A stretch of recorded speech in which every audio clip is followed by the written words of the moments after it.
Meanwhile, we mentioned at the beginning of the show about that protest today. Nearly a dozen people protested with signs outside of Representative Jeff Dotseth's office in Moose Lake this afternoon. This protest comes in the wake of those allegations of domestic abuse against the candidate that stem from an incident that allegedly occurred back in 2008.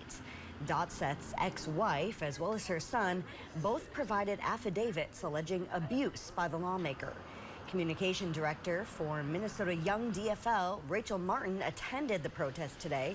She said any candidate who engages in domestic abuse should not be in office. The DFL put it best when they said that any candidate who engages in domestic violence is unfit for office, and so that's why we are specifically where we are. Again, those allegations are from back in 2008, and Dotseth did not get back to us about an interview today.